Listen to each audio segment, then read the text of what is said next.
नमस्कार, कानून की बात में आपका स्वागत है। मैं हूं आशीष भार्गव और मुद्दा मंदिर मस्जिदों का ही है। और मुद्दा ये है कि एक याचिका सुप्रीम कोर्ट में आई है जिसमें मांग की गई है जिस तरीके से मुस्लिम धर्म में मस्जिदें और दरगाह, इसी तरह ईसाइयों की चर्च उन्हीं की संस्थाओं द्वारा, उन्हीं लोगों द्वारा चलाई जाती है, उसी तरह मंदिरों को, खासतौर पर हिंदू मंदिर, सिख धर्म के जो पूजा स्थल हैं वो, जैन धर्म के और बौद्ध धर्म के जो पूजा स्थल हैं उन पर जो सरकारी नियंत्रण रखा गया है उसे हटाना चाहिए और इन मंदिरों को भी उसी तरह की प्रबंधन की, प्रशासन की इजाज़त दी जानी चाहिए जैसा कि मस्जिद और चर्च और दरगाहों को दी गई है। यहाँ पर काफ़ी अहम है ये मुद्दा, क्योंकि यहाँ पर कहा गया है कि सरकार ने बहुत सारे हज़ारों मंदिर हैं, लाखों मंदिर हैं जिन पर सरकार का नियंत्रण है, वहाँ पर पब्लिक फंड का, सार्वजनिक धन का मिसयूज़ यानी दुरुपयोग होता है। और बहुत सारे हज़ारों मंदिर ऐसे हैं जो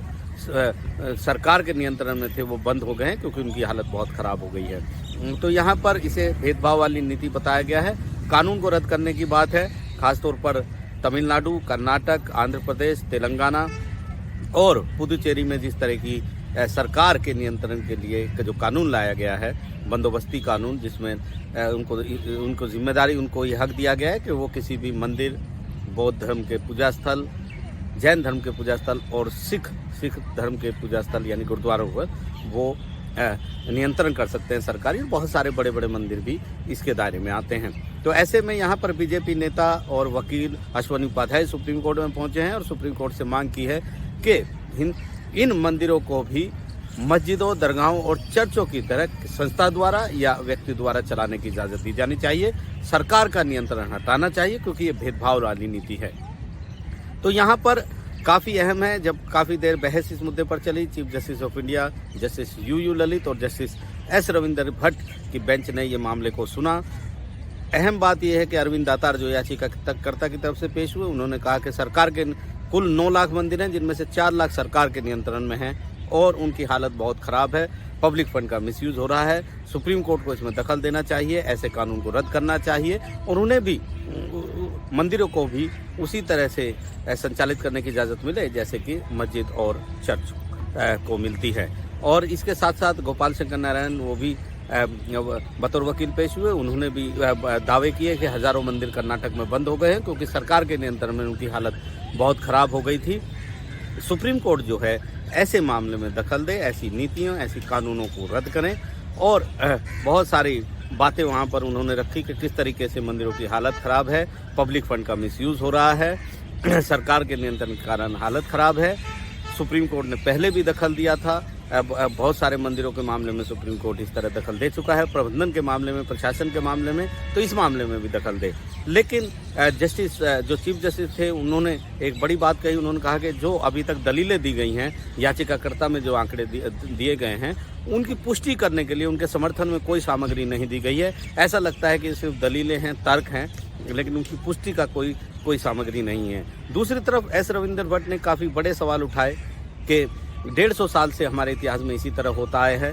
मंदिरों को जो समृद्ध हुए हैं, ये जो बड़े बड़े मंदिर हैं, ये चढ़ावा, लोगों की जो पूजा अर्चना होती है उसकी वजह से इतने समृद्ध हुए हैं, इतना पैसा, इतनी चीज़ें उनके पास आई है। ऐसे में अगर वो वापस कुछ देना चाहते हैं, लोगों को वापस भी मिलना चाहिए और सरकार अगर इनका टेक ओवर नहीं करेगी तो लोगों तक वो पैसा वापस कैसे पहुंचेगा। बहुत सारे मंदिरों ने अपनी ज़मीनें दे दी हैं, बहुत सारे मंदिरों ने स्कूल, कॉलेज, अस्पताल खोले हैं, ये बात भी ध्यान में रखनी चाहिए।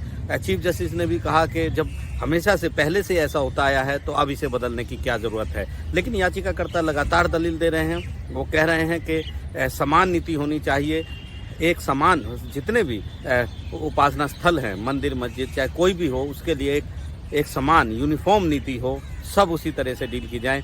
आप इसमें भेदभाव नहीं कर सकते। अगर मस्जिदों को, दरगाहों को और चर्च को संस्थाओं द्वारा या इंडिविजुअल व्यक्ति द्वारा चलाने की इजाज़त दी जाती है, तो आप मंदिरों को, बौद्ध धर्म के पूजा स्थलों को, जैन धर्म के पूजा स्थलों को, सिखों के गुरुद्वारे को, उस पर सरकारी नियंत्रण कैसे कर सकते हैं। तो यहाँ पर यूनिफॉर्म नीति बनाने की बात है कि यूनिफॉर्म प्रक्रिया हो, ये बात है।